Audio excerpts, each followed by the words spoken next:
Hi everyone, thank you for coming to our music panel talk today. My name's Harpreet, so I run Rebels and Pilgrims. Our aim is to get more people into the creative industry, particularly those from global majority backgrounds and working class backgrounds as well. This panel talk has actually come together through a program that I've been running called Girls to the Front. So that program in particular was actually to get more women into music. So we'd run like two mentoring programs, workshops at the youth centre in Southall, and then did an open mic about a month ago now. And then this is our kind of last event, really, where we're looking to just share some knowledge. And I'm really excited to have our guests with us today. So I think it'd be really lovely for you guys to hear more about them and what they do. So I'll just go down the line and yeah, if you guys could just share a little bit about yourself and maybe the sort of music you're into as well. Hi everyone. Hi. I'm Neha. I am a senior product manager at Relentless Records, which is a JV with Sony Music UK. I essentially lead up the marketing team and kind of head up marketing strategy across various different projects at Relentless. And yeah, I kind of work across everything with the A&R team. We're a really small team. And I guess that's basically what I do. I listen to so many different types of music. I think when you work in the music industry, your like genres definitely expand and broaden. But I would say I'm definitely a pop R&B girl, and I love a little bit of Bollywood as well, I'd say. And my name's Joe from Nottingham originally. I moved down to London about 20 years ago, which is crazy. Is that about right? And I'm an artist, producer, and more recently in kind of the songwriting academic space, done a lot of lecturing recently, which I'm loving. Yeah, that's me. And the music. The music, I would say I'm a mix of Bob Dylan and Jay Dilla. So that's the sandwich. That's the peanut butter jelly sandwich. What's good, everyone? I'm Priya. I am a wearer of many hats, I suppose. I DJ, I produce, I educate, I do a lot of like community bits, a lot of open decks. I actually launched my own school a couple of years ago, funded by the show. And I teach people that, are on like low income or on any sort of like wait lists for like therapy or whatever. I teach them how to do music therapy essentially. We don't turn anyone away. We teach everyone from like 18 up to like 60 years old. Then they get the chance to showcase, and it's like a really nice thing. So that's me. Music is my life. Music saved my life. That's why, I now do the work that I actually attended something like that, and that's why I've done here. Very happy accident. But yeah, and in terms of like music, you probably can't tell now, but I'm just like a rock chick, but like Totally could tell. I had like the piercings and the dyed hair, and I was like, it's not that phase, mom. I still do rock, and I think I've kind of like pivoted. So I still love like Paramore and Slipknot, but I like mash it up with Bhangra now, and like dubstep and like and techno and everything. So yeah, that's me. Love R&B as well though, and pop. Oh, Sabrina Carpenter, Ariana Grande. Thank you so much for your intros. I think it's such a vast range of experiences there and music loves. Like, no one's here to be a stereotype for sure. So getting on with our kind of first question, what would you say was your first big break in the music industry? And how did you make that happen? I know it's a really big question to be fair, but yeah, if you start with yourself now.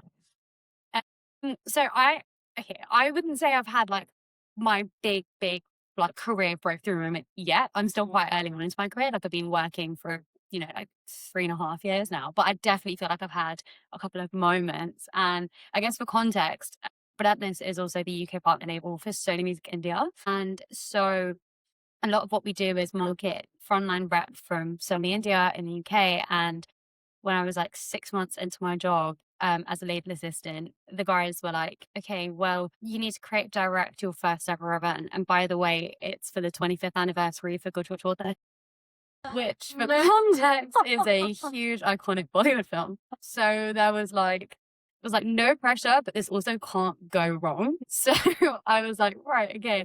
And it was probably one of the most stressful but rewarding times that I've ever had. And then more recently, like I led the album campaign for Daytimers Presents Alterations. And Daytimers is basically a South Asian collective of DJs. born out the UK, based globally, and it really exposed me. And I feel like it's one of my career defining moments because it really exposed me to a lot of South Asians within the industry, but also globally. And we did like pop-ups in New York, London, Toronto, Mumbai. Like we did a 3-day Glastonbury takeover. It was incredible. And it was the first time where I was like, "Oh, okay, these experiences make me really feel like culture and career can coexist," which is just amazing. So I'd say those are my like moments. So they're so interesting, like you said, like culture and music in your career can coexist, and which I think if you can make those things fit together, then it really does feel like you're in the right space. That was really beautiful. How about yourself, John? What's your So me and a bunch of my friends, we were trying to do the music thing for a while, just ourselves. None of us had experience in the music industry. None of us had connections in the music industry. And we were like, how do we actually kind of get into this industry? Trying to knock down the doors. How does this even work? Where does everybody live? I don't know. knock on their door? Just knock on doors. You didn't get it. I know. But there were some people that were saying, oh, if you pay us loads of money, we'll get you on the radio, right? And sounded like a good deal. It sounded like a good deal. So I remember at the time, this was like my first like single that I paid to get mixed and mastered. It sounded really good. Me and the boys were super proud of it. We're like, this is the one. This is gonna do something. So I remember paying this guy. He came to my place of work on a moped, and his fee was at the time my life savings, okay, which wasn't much, but it was still my life savings. I withdrew it in cash. I gave him my life savings, and no radio was to be had, okay? No radio was to be had. And I was so worked up and so like grieved by this, just like, this can't be it. So we decided to take matters into our own hands. So a little bit of context here. At the time, I was working as a speechwriter in Parliament. Weird job to have, but that was my job at the time. And in Parliament, the MPs have these letters, right, that are like embossed and they look like super thick, like stationery. It looks like you've got a left. The bit of 300 GSM going on, I reckon. My goodness, yeah. Stationery collector's dream, right? Now, these things are only to be used for MPs, just FYI, asterisks. But I thought to myself, you know what? I don't know if she's going to miss 3 or 4 of these envelopes, you know? So I took 3 or 4 of these envelopes, took them home, and sent them with my demo, with my single inside, to the boss of Radio 1 and a bunch of the DJs, right? The next day, I get a call. I'm just sitting at my little desk, like in Parliament, just like, oh, I'm so sorry, Mrs. Brown, about your fence. We will try and make it better, kind of thing. And I get a call on my phone because I'd included all my contact details from the head of Radio 1, a guy called George Akatukis. And he was like, my goodness, we've all been having a laugh in the office this morning. We've got your single. We love it. We'd love to playlist it on Radio 1. And we want to give you a slot for Reading and Leeds. And I was just like, so What else can I do using Boss? honestly, so that felt like the kind of the sign that me and my friends needed of like, okay, we feel like we've got a foot in the door enough to go for this. It's like validation, isn't it? Yeah. And then where did you do the festivals? We did the festivals. It was just one of those moments where it just felt like, wow, it really feels like it's going. You know, all those moments that you kind of dream about as a kid. We went on to kind of some of the stages, BBC stages at Reading and Leeds, and we're kind of looking behind ourselves and looking at the BBC sign going like, this is crazy. Yeah, it was just all the good stuff, you know, like those moments are so precious, particularly when you're starting out and you're not really expecting anything. So everything's new, everything's exciting, everything's a win. Yeah, it was a beautiful time. Oh, so nice. And like just what you're saying there about that moment and taking it in and actually reflecting on it, like this is special. This isn't something to just think, oh, what's the next thing? Because I'm definitely that person who'd be like, right, next thing. So I hear you about staying in the moment. And Priya, like, obviously, you've gone and sort of like looking at you, we were talking about it before, like your career trajectory has just gone woof in the last like few years, really. So that moment, what's that been like for you? Oh my God. So I've had a few moments where I'm like, oh my God, I was lucky enough that like music took me on like a 2-week tour of my motherland that I'd never really been to before. And I was able to explore it and experience it. And I got to experience like the part of India that moves like LA, to be honest, not the bend. Yeah. Like, I was like, oh my God. You went with the cow. Yeah, like, My mom and dad didn't take me here. like, and so I got to do like a 2-week tour and around India, and then obviously I've done like Glastonbury and stuff. That was like, oh my God, I'm still next to example, like I always like playing it cool.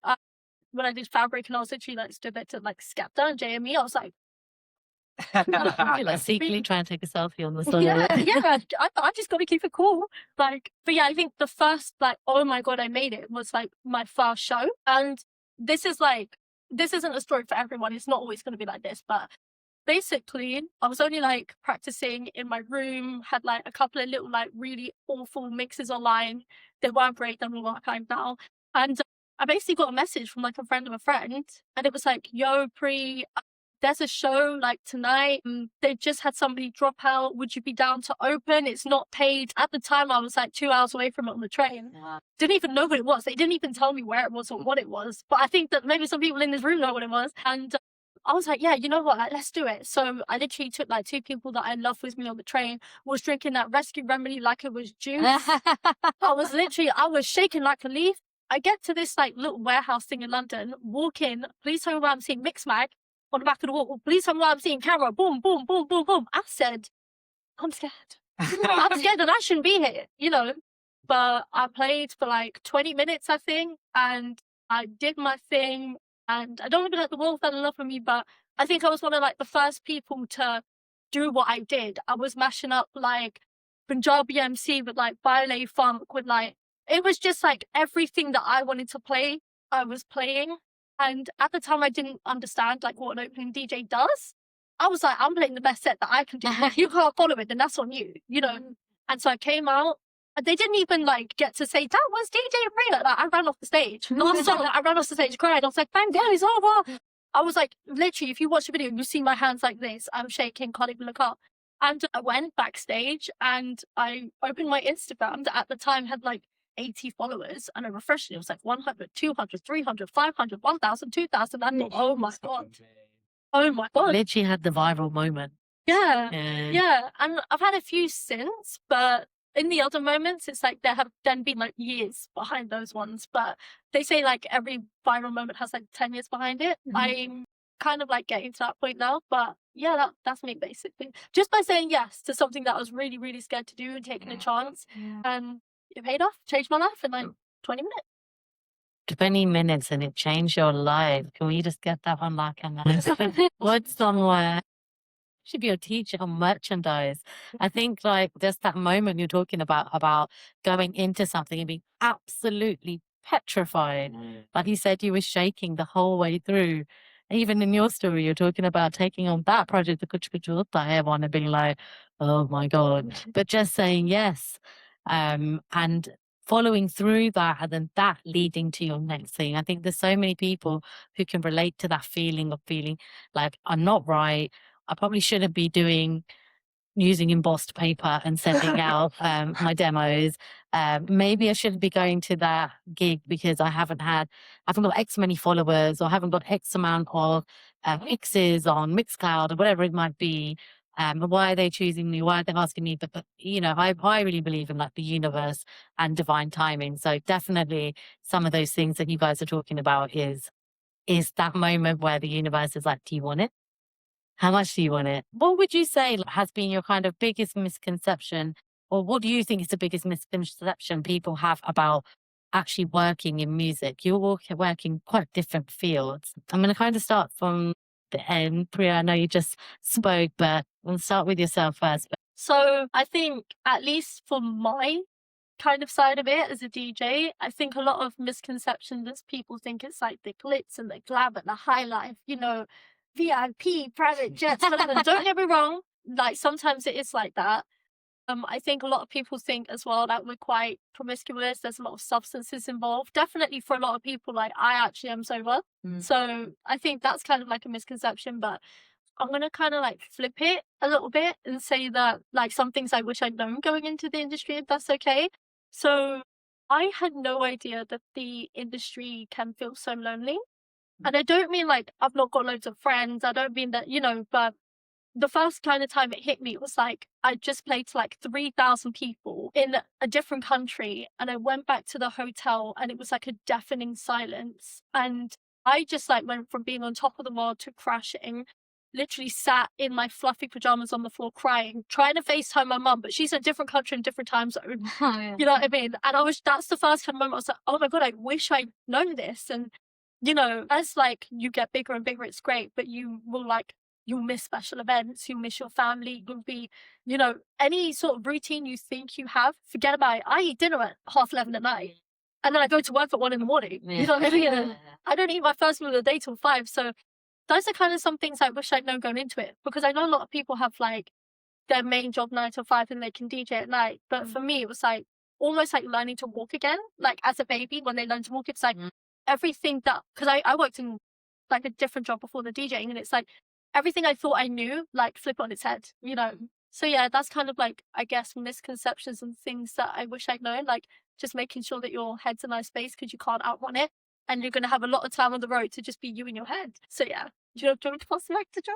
Yeah, you can. Yeah, I yeah. hope that answered the question. No, it does. It does. I think like some of the things you were talking about like kind of the loneliness.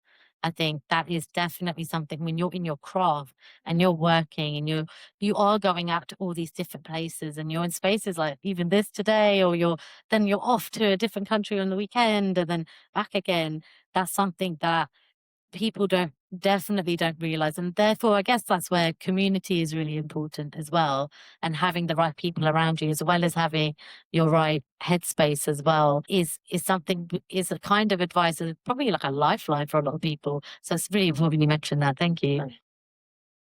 Misconceptions. I feel like I kind of share the misconception that I think a lot when I talk to a lot of students, a lot of coming artists now, there's very much a misconception that there is like a big red button that the industry can press and blow everything up into the stratosphere.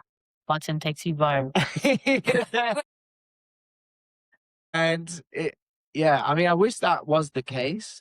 And there may have been a case for that, perhaps, maybe in the 70s and 80s and different eras, perhaps. And that's certainly what I thought. I thought, okay, I've just got to get into these spaces and then I've arrived. Please press the red button and I'll be on my way. Thank you. But that's definitely not my experience.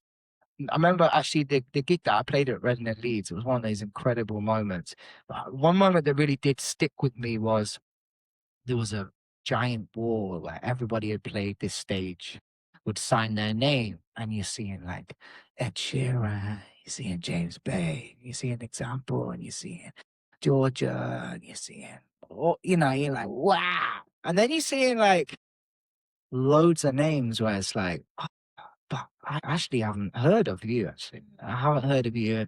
I haven't heard of you. And maybe this did quite work out, and that did quite work out, and this did quite work out. And you realize that actually, like at every kind of level is like another bit of work and another like giant like ladder to climb through hard work, through luck, through stars aligning. It kind of doesn't end. From my experience, that the artists that I'm friends with that have really done so well, really, really, really well, are people that just genuinely like are so good at working really hard all the time. You know, I was sat with a friend the other day and he had like a whole Notion spreadsheet of tasks and jobs and this, that, and the other. And I was like, yeah, no, honestly. And he's like on his 7th studio album. And I'm like, oh, this makes sense. Why you're on your 7th studio album? Like, you're very organized. I've sat with other artists before that doing just incredible, and we'll be just at dinner together and then the phone alarm will go off and they're just like, cool. All right, I gotta post this thing. Give me like 10 minutes and I'm gonna go post it and come back. I'm like, what? Like, but we're out here. Do you know what I'm saying? Like really? But I think I'm realizing it's kind of like that mindset that it takes, and particularly like major labels and any labels really, they're looking for people that actually are gonna be the self-led DIY people to work hard, you know, because they want to work hard for you, but they want to see that you're gonna work hard for yourself. So that's the misconception thing. Yeah, that is like, it sounds like a 24-hour job or not. Definitely. And it's kind of, I guess, again, if people know that, they can then decide whether they want to step into it or not. Because for some people, it's not, maybe there's an aspect of music that maybe they love it, but they actually just want the 9 to 5 as well. And maybe they do just want to maybe support people in maybe doing workshops or delivering within school settings, you know, that kind of stuff. And so there is a vast range of jobs out there. Kind of brings me onto your self-led hat as well. What would you say is like the biggest misconception? And obviously you work within a record label, so it'd be really interesting to hear your perspective too.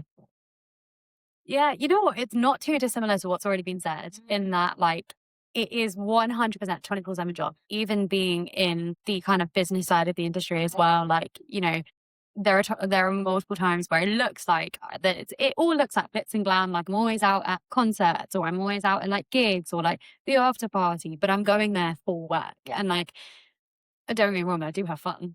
That's a given. But it's like, okay, cool. I'll be in the office from like 9, and then I'll go to a gig, and then I'll go to like an after party, and then I won't get home till about 3. But I got to be back in the office for 9:30.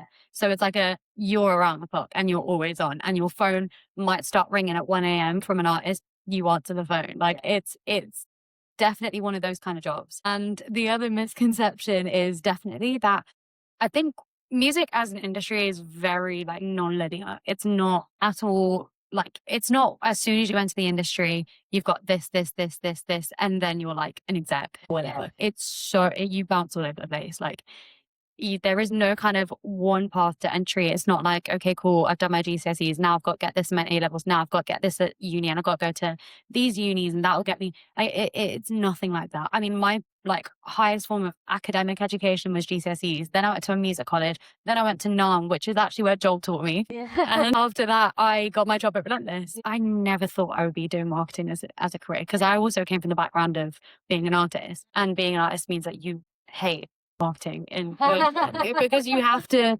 sell yourself online to a lot of people. So I thought, no, I'm never going to get into marketing. Yeah, that's ironically my job. But there are people who then like will enter marketing and then suddenly become like a senior director of A&R at some other like publishing company or a record label. Like it is not linear. As soon as you get in, it's like your connections. Who do you know? Like it's your skill set and your ambition and your drive and like the things that fuel you creatively that will get you the job that you want in the industry. And yeah, like best part of it is definitely your network, but you've got to kind of, as soon as you got your foot in the door, it's like, right, okay, now I can figure out how I need to get there. And I might need to bounce from different like styles of careers to get to that point. And that's fine, because you got like a whole breadth of experience underneath you. Yeah. That's fascinating, because I definitely would have had the misconception for myself anyway, that if you are working in sort of like record label, that it isn't as 24/7. But what you're saying is that no, it is, because you're in the industry itself, and therefore you're working with the people within that industry to support them and their work to as part of that kind of bigger machine. I guess a question I do have that's got me super curious actually is, with that all said, how do you manage work-life balance, mental health, you know, yourself in all of that? Is it, yeah, I'm just curious. I don't want to kind of like put words in your mouth or anything, but yeah, no, I'll start with you then. Yeah, what do you think about that?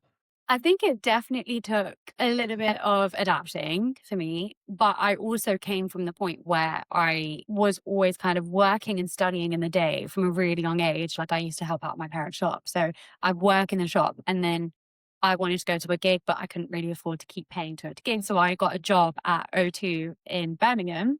So I would work at my parents' shop in the day, work a bar shift in Birmingham just to go watch a gig until like 11, 12 p.m. But because I really loved making music, I'd then come home and spend like 2 hours making music, and I'd like live my life kind of on 5 hours of sleep a day.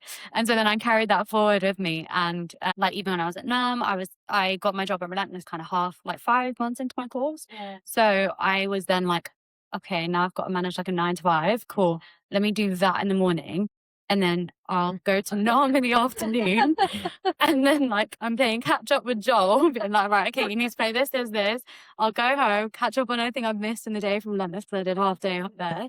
And then I'd finish off like any uni work, have dinner like preset at like 11 o'clock. Yeah. I'd make music until like 3 a.m. and then I'd start my day again. And if I was feeling really spicy, I'd get up like an hour early and try and go to the gym and try and fit that in. And then that kind of routine really like fueled me to keep going in that same, but it did drive me to a point where I felt like I was quite burnt out, because once I dropped NUM, once I graduated, I then spent so much of my time kind of working into the evenings on like other projects and things that I was really inspired by. But then you kind of can drain your creative juices if you're just on go all the time. And I think finding a bit of a work-life structure was quite hard, and it did get me to a point where I was like, right, okay, I'm pretty like dead battery here. So then took a break. I was on holiday with my family for like literally 2 weeks. Came back and I was like, right, okay, something needs to change. And now I've kind of implemented this routine where like in the mornings, I will get up early. I'll go to Pilates before work. I'll do my work in the day.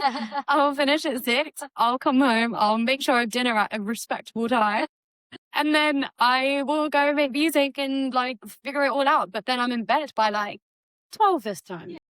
3 or 4. But you have to, like, there's no kind of one size fits all. You have to, I believe you have to kind of go through it, hit like that point of burnout to realize, right, actually, what am I doing? Let me just stop and figure it out and figure out my priorities. So I'd say that's my like journey with it all. But it's been a good journey. Yeah. I think that's where my curiosity was sort of like leading me towards. I was like, intriguing. When did you hit burnout? Is what I was thinking. I was like, there's nobody can keep going for that long all the time. How about yourself, Joel? Mental health stuff. Yeah, I think. It's like creatives and talking about like, do you have to do this right now? No, for me, I think it's all about, again, I think it's the mornings is just so important. Sleep and the mornings. I was somebody that was just like, why would I go to bed though? Because I'm gonna be up for like 3 a.m. to like catch that little idea that I've got. You know what I mean? So but it just became into a really bad habit of where I would just waste loads of time in the evening, and maybe from like midnight to 2 a.m. just kind of do nothing or just hang out with somebody or whatever, just dead time. Actually, what really, really helped me was getting married, actually. Not that that's something that you can just go and do. So Joel's just go find yourself a life. Just arrange the marriage. Just be like, this is going to be good for both of us. There is a caveat to that. You have to find somebody that's an early sleeper, you know, because I'll just stay up all night, but my wife has to be in bed for like 10 p.m. And apparently I also have to be in bed for 10 p.m. She's like, nah, you'll wake me up if you come in later. So that kind of has changed my whole sleep pattern. So now I'm like, okay, so the precious time that I had in the middle of the night, now I'll have it first thing in the morning. So I'll try to get up at like 6 and just have a little bit of time, write some notes, some journals, and yeah, that would be my recharge time. That is super precious to me. I'm also a 10 p.m. person, so which is why I was deeply concerned when you guys are talking about 24/7. That's where that question came from. In terms of like, obviously you've been in your careers, you know, things are going well, you're doing, you know, what you love. How do you handle rejection? Because, you know, that is absolutely part and parcel of kind of life, but it's not very nice. So, yeah, what would you guys say to him? Start with Joel this time. Let me help you with the wire there. Thank you so much. Oh, I appreciate you. Yeah, sorry. Just before we get to that, 2 things like, by the way, that phone call thing, getting a phone call from somebody at 1 a.m. literally has just been plaguing my mind ever since you said it. So too millennial for that. That just gives me the heebie-jeebies. I could never work for a label for that reason. Yeah, rejection. My goodness. I feel like it's all part of the story. And I feel like rejection is actually a really good moment to kind of, in some ways, just kind of reframe the goals, reframe you. And I actually think one of the reasons why I'm so fascinated with the artist journey, particularly, is the kind of the head first into rejection progression. I think a lot of people in the kind of different industries, you kind of dodge rejection a little bit up to a certain point, particularly in your career. But being an artist, you kind of, as soon as you post a TikTok and nobody likes it, you feel a sting of like, Yeah. what? Like, maybe our music's dead. Like, what? So you have to face that fear of rejection. You kind of have to. And I feel like there's a lot of growing in that. There's this podcast that I love to listen to called The Broadcast. And there's one episode that talks about putting flesh to your dreams. And it's this idea of actually making your dreams, this ethereal kind of cloudy thing, into something real is actually quite like bloody and messy and finite. And that comes with a lot of rejection. It comes with a lot of it not being this and it not looking like that. Your debut album coming out in that way means it didn't come out in that way. Those people listening to it means that those people didn't listen to it. And sometimes that can be really painful. But actually that kind of befriending of rejection, befriending of all of that fear is actually what makes an artist, I think. So yeah. Yeah, that is unfortunately for us all where the creativity lies is in the rejection. But I really love the analogy you used there as well. And that is just part of you. It's not like be friends with it. It doesn't have to be something you fear necessarily. No, is there anything you'd like to add to that? I mean, I definitely think you summed it up really well. But Mm. I think, yeah, like rejection can feel so personal, and it can feel like a bit of a stab to you, because it's like I just put everything into that, whether it's like artist or whether you are like in the industry itself and you've come up with this pitch that you spent so long working till 3 a.m. for. You walk in and everyone's like, nah, that's not the one. You're like, damn, like why? But actually, like, I think it's your perspective on rejection that kind of changes everything. And it's like, don't look at rejection as you're really bad. Like your ideas are really crap. Like it is not. It's just because the people in front of you don't agree with them doesn't mean that they're not great. It's just like, right, okay, well, let me listen to their perspective and see how can I actually better it. And it's more about learning from rejection that I think is the most important part. And actually, like, failing and being rejected teaches you so much more than just breezing through it. It's like, as soon as you go through it, you're like, actually, you know what? That's so right. I think it's just a matter of perspectives, really. Yeah, that's a really beautiful way to put it. Is it's perspective, so it's not right or wrong, just an opinion. No, Priya, did you want to add anything to those two comments? Yeah, so I have like a little bit of a story. So, at the beginning of my career, I was kind of like, if I got rejected, I'd be like, oh, that's okay, because this person's bigger than me or better than me or whatever.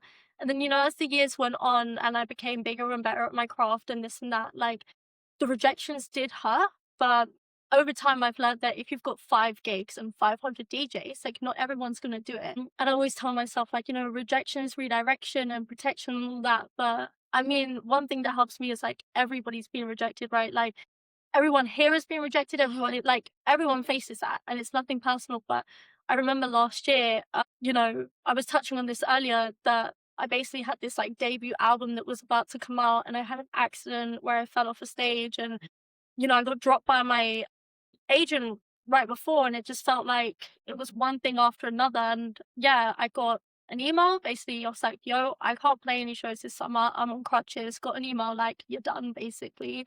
And I remember just screaming and crying and every emotion you can feel at the same time. And my neighbors were probably like, what on earth is going on? What on earth is going on with there? You know what I mean? And this is why it's so important to have like a support system, because it was actually like Raoul in the back there that picked me up. And Shout out to Raoul. We yeah, see you. he picked me up. He was like, right, I've bought you bookings at djpriya.com. We've got DJ Priya, the website. Like, I'm going to pick you up. I'm going to scoop you up. He helped me finish the album. Like, he got me through the darkest time in my life. And that's why it's so important to have people around you. And they can be in music. They don't have to be, but when you realize everybody gets rejected and you have those people to pick you up when you can't do it, it makes all a difference. And, you know, album came out, got BBC plays. That's Pretty sure my agent is kicking herself now. You're like, Yeah. ha, ha, ha. oh, I love that for you. Like that's such we were talking about that just beforehand, and like I think that kind of moment where you said you hit that massive low and you felt like what? Like probably was a bit why me, maybe I'm not good enough. Like all the things that you're talking about, this imposter syndrome. I'm sure all those creepy crawlies in your brain just Yeah. came out, and couldn't have been a nice time. And so many people have felt that. But for you to have that sort of community and people around you is absolutely part of the growth then you're able to have and shine the way you're supposed to, right? Yeah. Not the way that someone else saw you as, but actually as yourself. That leads us on to our next question really nicely, actually, which is how important is a good network? Some of you guys have touched on it a little bit already around the jobs you have and, be sort of being part of like the music industry. But in addition to kind of how important is it, are there any tips that you would give to others in terms of building meaningful connections? Because we can all go in a room and talk to people and make connections, but meaningful connections is what I'm interested in. Now I'm gonna go to you. I mean, networking and connections in the music industry is very important. Like I can't sugarcoat that and say that, it's fine, blah, blah, blah. Like it is important. And I think it's always because one person can lead you to another person, to lead you to another person who could be the one to help you break in your career. Like, but equally, like one person might lead you to a closed door, but redirect you somewhere else. And like you just never know. I think in terms of like making a connection and a meaningful one and that, like, I don't think when you connect with someone, you should have any sort of expectations. Sure. And I think that is quite like another common misconception where like the minute you connect with someone, you've had that conversation, they've given you that email and like now you're talking, or like they're giving you your Instagram and you're talking them a DM, you're like, right, this is it, like we're mates now. I can do this. Like, yeah. I can go to this person and be like, freak me. It's the button, the jump. It's the red button. It's non-existent. I think at that point, it's like, okay, now that I've made this connection, how can I add value to what this person is doing? And like that takes a lot of thought as to what value you have and what you can bring to the table, because whatever career path you want to take. And like going back to the point perspective, it's like I'm such a firm believer in having diversity around the table because everybody has a different perspective from every point of view. And I think that kind of applies here. It's like, don't try and connect with the CEO of Sony Music UK and have this expectation. Like, no, go to the people right at the bottom and you will build and grow and they will introduce you and take you out and blah, blah, blah. But yeah, I would say it's like, what's your value point? What can you bring to what the person that you want to connect with is doing? And offer it to them. Be like, hey, I'm looking to do more of this. This is what I can do. This is what I've done. I know you do any of this. Like, do you have any sort of opportunity? And I think in the initial kind of term, don't expect to be paid for it either. And take every opportunity, say yes to everything, because I did that and I managed to then just grow and grow and grow and grow through. And so I did so much outside of my job remit and I've been able to grow because of it. So I think that's what I would say. It's really nice, isn't it? I think there's like the not expecting actually opens more doors. Yeah. Interesting. Joel, how about yourself? they are. Blink twice if the button does exist, really. Though. Only you know. Yeah, community is everything. And I love what you said about the kind of the offering part of that, because yeah, for me that is kind of what community and like networking is about. I think it's very easy to see networking as like, what can I get from people? What can I extract from people? Which is very much our kind of like our mindset here in the UK, right? Whereas actually, again, like as an artist, I feel like the mindset switch needs to be, what can I give? What can I bring? How can I be? I think I'm a big champion that artists are community leaders. So when I think about networking, I think about, okay, how can I find my community and how can I serve them? I kind of learned that firsthand from my original like artist community. So I moved down from Nottingham to London and actually messaged a guy on Facebook. that ages ago. Before it was just like people When everyone selling used to stuff. upload all their photos in an album. Yeah, no Little filter. flashback, people. SD card in there, just blanket Every upload. single one. Like, why did we do? Yeah. Ah, the noughties were a golden time. And I just messaged somebody that did music on Facebook. I was like, hey, just love what you do. And he was like, oh, come down to the studio. And I met these guys that were like, hey, come join us. We love what you do. And I was just obsessed with what they did. And I was like, how can I just help you in any way possible? I'll sing choruses, I'll sing harmonies, I'll play guitar, I'll do whatever you need, I've got you.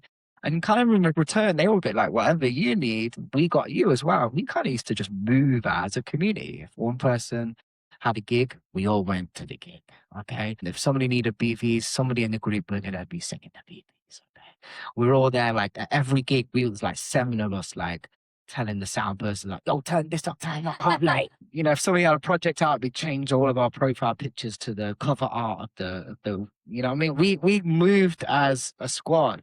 And for me, I mean, there's no way I would have survived the music industry without those guys. It's actually 2 boys that came to the UK from the Congo super early. They lost their mom and dad and they were kind of raised by their aunt.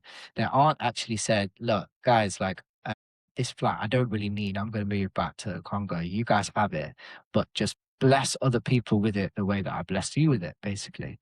And so this door was never locked to a point of health and safety. Anybody at any time would come through these doors and we'd be making music at all hours of the night. There was a time that I needed a place to stay for a couple of years. They were like, yeah, just come stay there. It was a real community and it felt so special because it's something as well, I feel like music where that kind of, when people have served you, it makes you want to serve other people. There was just one quick story of like why I think this is so important as well. I remember there was a time that a manager was trying to manage me and he was like, oh, cool, let's have some meetings. He was like, let's go studio and I want to hear your music, right? And I played him this music that I thought was like the best music ever. You know, when you're just gassing yourself up, you're like, this music's going to change my life. Oh my God. And I made it with my friend from the flat, right? And we're super excited about it. Like, yo, Grammys this, Grammys that. He listens to this music and he's like, you know, he's like old white guy, right? And he's like, he's just like, he's not giving the energy that I thought he would be giving. Do you know what I mean? He's just a bit like, oh, I'm not sure about this.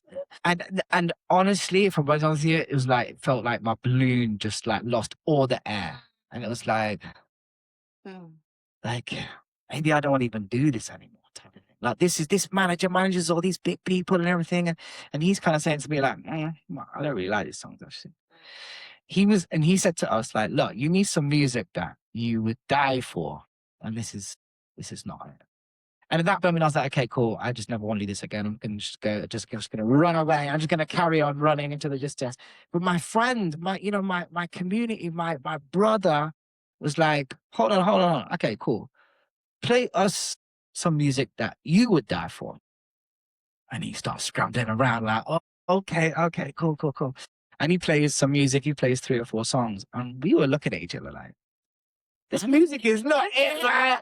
This music is not it. And that kind of moment taught me that actually, like, sometimes you can be so vulnerable going into the music industry as just yourself. You can think like, oh my goodness, I've got to now bend all of my taste, all of my likes into what other people think. But actually, when you roll as a community, it changes all of that. Like, anyway, yeah. I love that. As a community person, I absolutely love that. I think that part, like, it's almost like your peripheral vision is with your community. Yeah. Because actually, when you're going into those spaces, like you said, he can have his taste, but it's Yeah. all an opinion. As we're talking about rejection, but an opinion, it's not actually fact. And especially in creative fields, it is all an opinion. Who says what's good? Who says what's bad? Everyone relates to things in different ways, and your music or your style or whatever it might be will resonate with someone out there. And that's why we need the diversity as well of music out there. But not everybody thinks that way. So I love that your community showed up for you in a way that kept you going. Otherwise, you would have maybe Run. Ready to quit. Run away. Priya, how about yourself? So, community, I'm not gonna lie, I have had a few different experiences with community. Mm.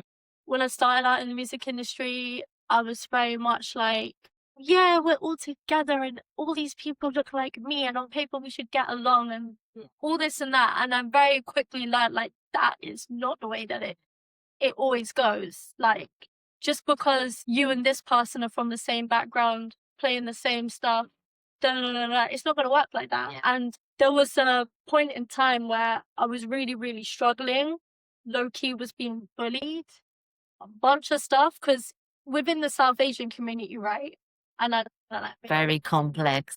there's like almost like the caste system is still there. Yeah. And you know, me, I come from like a low income family, was in foster care. I've dealt with every walk of life, homelessness, abuse, substance, you name it. And so within the South Asian community, I still felt very outcasted.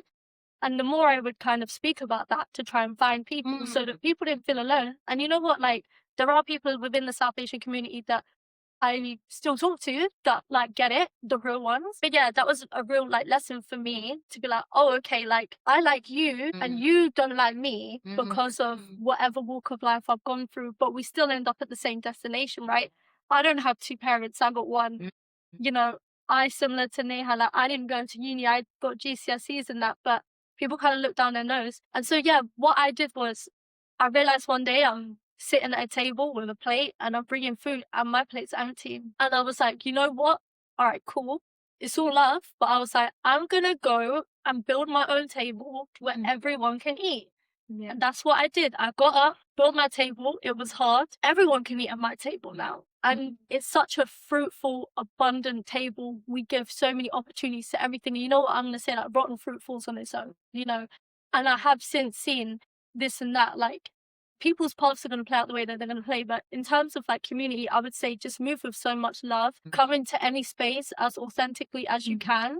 And don't just let the fact that you're South Asian be like, these are the people that I need to hang with. Because I'm cool with the white people, the this, that, like every group. There's like, but when I started, I was like very much like, we're doing something so special. And don't get me wrong, like it's only a couple of rotten apples. It's not everyone. Every scene has that, I guess. But yeah, that's how I found my community. Is I built it, and in my community, I got people from everywhere. And you know, we accept everyone. No one's turned away.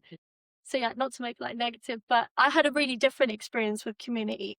No, but what you're talking about is a real experience, and I think what you're describing there is the mix of community with identity. Yeah. So like seeing yourself as you know, you're like identifying as South Asian and then going into that community and expecting the same version, like you're open and you know, and ready to make friends and share the truth and you know, hopefully can help other people connect with yourself, but maybe others aren't so willing to do that too. And that's where you start to see people as people. And what you said there about everyone can eat at my table is stunning. Like that's that moving with love, with appreciation for one another. I think more of that, even in terms of as an industry, there's enough for everyone. So even in the work I do, I always say there can be more events out there. There can be more people doing the same thing. We all need to move with abundance. There's no limitation to anything for anyone.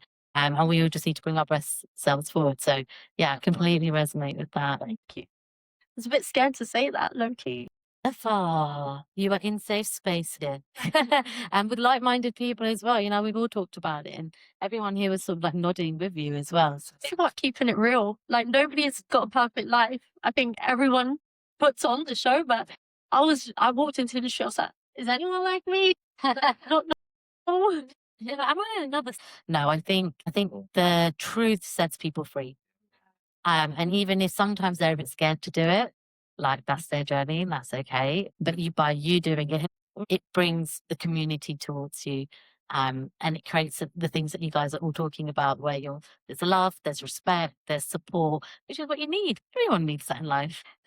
So like we talk so much about like your career journeys. It's been really interesting, misconceptions through to community.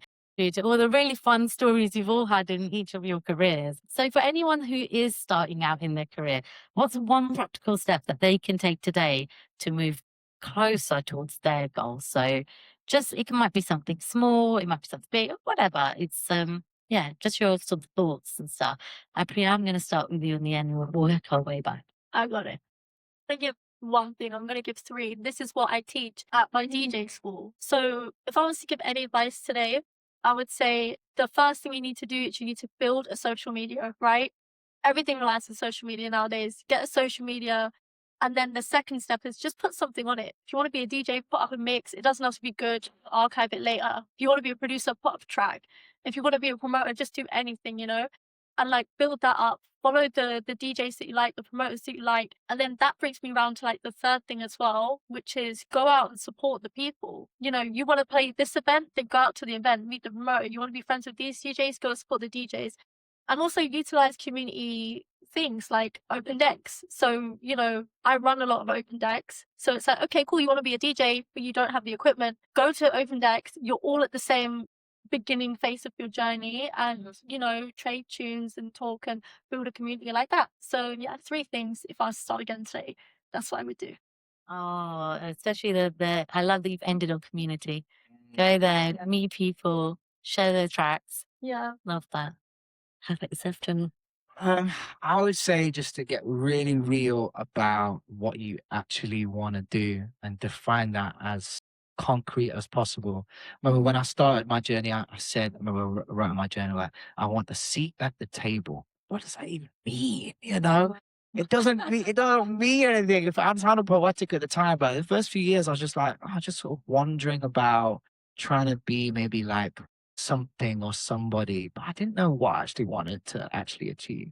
It was only when I started saying to myself, okay, I want a major label album deal. That is what I want. And it seems impossible, but it means every day I can just step by step by step, I can start making decisions and positioning myself in ways to try and make that a reality. And once I started doing that, actually a lot of different things started to happen.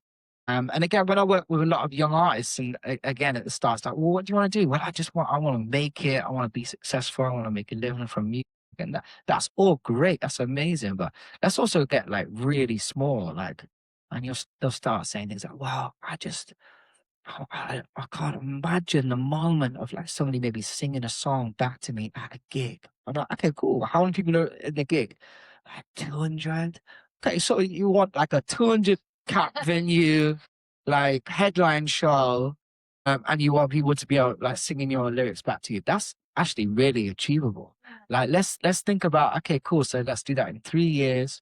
Year one, you're recording, you're writing, you're doing everything you need to do. Year two, promoting it, social media, everything that you need to do. Year three, just start like selling this show, and then you'll have that moment. Yeah. So that's what I would say. Define your goals. Yeah, it's like otherwise you're kind of probably, as you're saying, it's sort of roaming the space and not. If we talk about manifestation, Yeah. the more specific you can be, the closer. Not just even practically, but there's just something in the.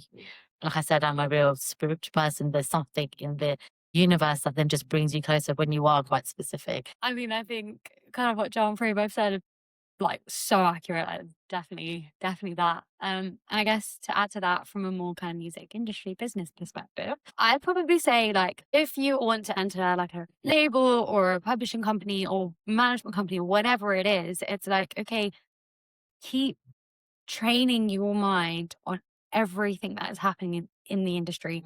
Like today, yesterday, tomorrow, like try and get ahead of the curve, try and predict things. Like if something's going, I hate to say the word viral, but viral, why? Like look at that. Look at what started it. Like when did it happen? Was it 3 months ago? Or was that 2 days ago? Like try and be quite like basically just try and analyze what is constantly going on in the industry, in the charts, with artists, who's current, why do they break, like blah blah blah. Like I can tell you that will inform so much of your knowledge and how you then present and speak to someone in the industry, because they'll be like, oh my god, not many people do that, and you'll be like, yeah, I know. And then the other thing is just like kind of what John said, define yourself. Like what do you want to do in the music industry? Do you want to be in a label? Cool. If you want to be in a label, what do you want to do in a label? Do you want to be like an administrative person who is absorbing all the information and just being around it? Or do you actually want to be an A&R, or do you want to be someone in marketing? And then really try and understand what that really means and what it means to you. Like, why would you stand out of like, if we put up a job now, I guarantee you in like a week, we'll have over 1,000, 2,000 applications. How are you going to stand out? Like, what is your perspective? What are you obsessed by? Who are you obsessed by? And most importantly, does it align with the label or the publishing company or the management that you're going for? Because if you are a complete like pop girl, like don't try and apply to a heavy metal alternative indie band and expect to kind of make them pop, because it's very different. So yeah, that's kind of it in a nutshell, I'd say. Like such good and different advice I think you've got, from like define your goals through to kind of, you know, do your research, know what you're aiming for, but like through the power of the information that's already out there, ability to sort of define yourself, and all the way through to some Priya's kind of advice around, you know, connections and going out there and actually putting yourself out there, which is a lot of what you did as well. And they're all like ways that people can take something and build from it. I think, yeah, we've definitely talked through kind of the ways of kind of navigating the industry itself. So yeah, thank you so much for your thoughts on that. I think we've got like about a little bit of time for questions if anybody had any questions. And did you want to start with one? Yeah, thank you so much, first of all, for all the insights. It's been so helpful. I had 2 questions. So my first question is, so we're obviously living in a very different world today where monoculture has kind of died and it's very like algorithmic led, and it's just kind of crazy with social media. What advice would you give on that front in terms of promoting your music, especially if you're new? And secondly, like, how do you find the right collaborators and producers to work with if you're trying to release an album? Interesting. Okay, should we start with the first one? So how do we, you know, get around the algorithms? Yeah. So really interesting. So I've been doing some research at the moment into Michelangelo and like his process. And one thing I found really interesting is the way that Michelangelo would have open sessions and he would literally invite crowds of people to kind of watch him create. Oh, wow. And the reason for it being is like, you know, some sort of research on this, of where it's like almost like the feedback loop would then change the way that he was kind of creating. And there would be ways in which it would be like more grand or more performative. There's a famous like quote from a book where this crowd watched him paint all day and he made one brush stroke. And then somebody got really angry and was like, I've been here all day and made one brush stroke. And he was like, but it was the right one. Okay, which sounds too good to be true. I want it to be true, right?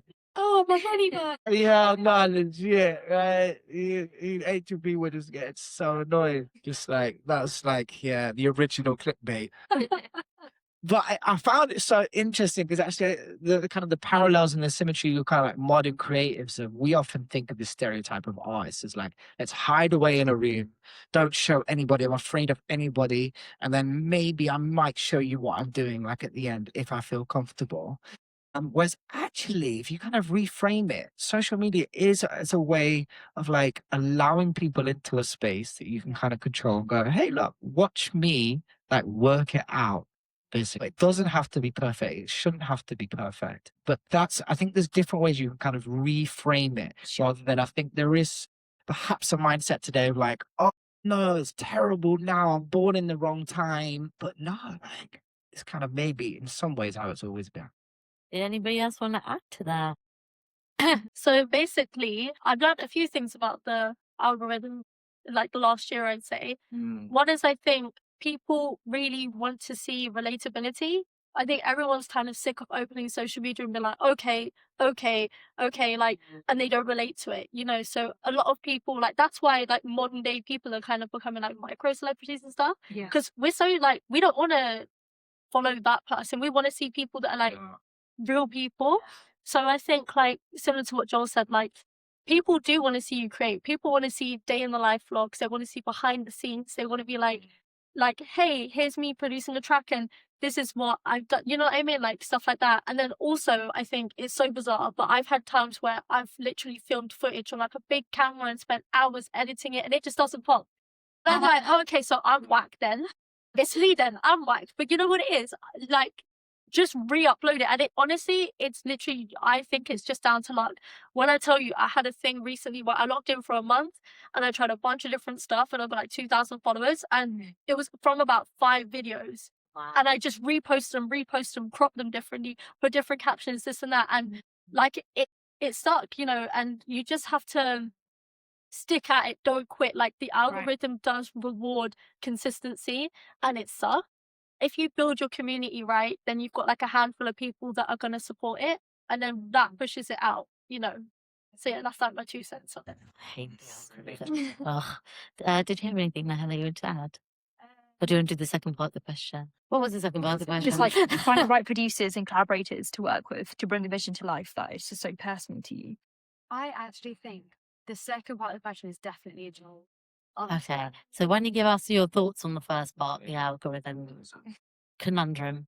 So okay, so I feel like what's been said is like so true, and it is authenticity, it is vulnerability, and it is relatability 100%. And actually, like one thing I'm like I say to my artists all the time, like please do not make content for the algorithm. Do not make content for TikTok. Do not make content for Instagram. It is make it friendly, like platform friendly, 100%. But like it's just another thing. It's a phase. In a couple of years, there will be a different app. There will always be something else. But the one thing that will always remain constant is you and your artistic creator. Like, you're like creativeness and all of that sort of algorithm. You're going to be fighting against AI now. That was only a matter of time until someone said it, and so I thought I'd say it. But like, exactly, like you're seeing it. There's 100,000 uploads happening on Spotify every day, and loads of them are now AI tracks. Like you're fighting against that. But the one reason I believe that won't be as successful, it will be there for like quick wins and whatever. Sure. Is because people want to support people and they want to come and see you live and they want to see you tour and they want to be your champion. So it's like, right, find, like what Ray was saying, find your audience, speak to them, even if it's one person that shows up every single time. Eventually they will spread the word and grow and grow and grow. So I would say don't worry too much about the algorithm. Keep posting, try different things, like strategies, be consistent because it does reward consistency.